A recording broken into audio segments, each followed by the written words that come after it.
నిజంగా మనిషి బతుకే ఒక పెద్ద మిస్టరీ లెక్క కొడుతుందోల్లా. ఇప్పుడు ఇక్కడ కూర్చొని మీకు ధూమ్ధాం ముచ్చట్లు చెప్తున్నానా, అటెనక ఏ ముచ్చట చెప్తానో నాకు ఏ ముచ్చట చెప్పబుద్ధి అవుతుందో నాకే తెలియదు. అంటే సెకండ్కి సస్పెన్స్ అన్నట్టు కదా. అంతెందుకొల్లా, ఇగో అప్పటిదాకా మంచిగా నవ్వుకుంటూ ఉన్న మనిషి అప్పటికప్పుడే ఏమన్నా కావచ్చు. అగో వీళ్ళని చూడుండ్రి, అప్పటిదాకా మంచిగా ఉన్నోళ్ళు అప్పటికప్పుడే ఏమైపోయినరో. అమ్మో నాకైతే గజ్జుమన్నదోల్లా, పాపం కూడా అనిపించింది అటెనక. చూడుండ్రి కావాలనంటే. అంతేనోల్లా, ఎప్పుడు ఏమైతుందో ఎవరి రాత ఎట్లా మారుతుందో ఎవ్వరు చెప్పలేరు. కన్ను మూసి తెరిచి అంతల్నే కథంతా మారిపోతాంది. అయితే మన హైదరాబాద్ కూకట్పల్లిలా ఇగో ఈ పిల్లగాడు గుడికి పోయిండు. ఆంజనేయుని గుడి చుట్టూ ప్రదక్షిణాలు చేస్తాడు. అగ చూడుండ్రి, గీ ఎర్ర రంగు గుర్తులో ఉన్న పిల్లగాడే. మంచిగా చుట్టూ తిరుగుతానడా. అగో అట్టుకేళ్ళు ఆగిండు. కథమిగా అయిపోయింది, కింద పడిపోయిండు. గుండెపోటట, అక్కడికక్కడనే జీవిడిచిండోల్లా. అరే అవ్వంటేనోల్లా, దేవుణ్ణి మొక్కుకుంటుంటే గుండెపోటు వచ్చింది.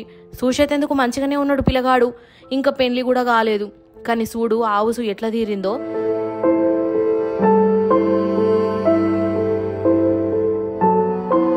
ఆవురు ఇంకా ఒడవలే. ఇగో ఇప్పుడు ఇంకో ఊరికి పోదాం రాన్రి. కర్ణాటకలా ఇగో ఈ అన్న కటింగ్ షాప్కి వచ్చిండు. అవి చూడులల్లా నమస్తే పెట్టుకుంటా ఎంత ఉల్లాసంగా ఉత్సాహంగా ఉన్నాడో. ఈయనకి ఇప్పుడు మసాజ్ చేయాలనంట. మసాజు షాప్ అయినే నెత్తి మీద నూనె పోసి ఇక మసాజ్ మీద పడ్డాడు. అంతల్ని ఇంకొక ఆయన వచ్చిండు చూడుర్రి. ఈయన ఇంకో కస్టమర్ అయి ఉండాలి. ఆడ ఊసోవే వెనక దిక్కు జరా. ఇగో ఈయన మసాజ్ మీద పడ్డాడు కదా, మెడలు తిప్పుతాండు.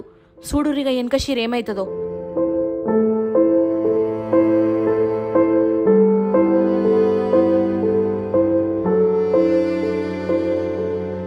అగగగో అయ్యయ్యో పడిపోతాండు పాపం. షెట్ అంత మనిషి చచ్చిపోయిండు. పచ్చవాతమో పిడిసో అనుకున్నా, గుండెపోటు అంటుండ్రు. ఇక వీళ్ళు మెల్లగా ఆడికెళ్ళి వారిపోతున్నారు కదా దుఃఖాన్ని ఇడిచిపెట్టి. కానీ ఎంత ఘోరమొల్ల ఇది. అప్పటిదాకా మంచిగా ఉన్న మనిషి నవ్వుకుంటా మాట్లాడిండు, ఒక్క నిమిషంలోనే మనిషి లేకుండా అయిపోయిండు.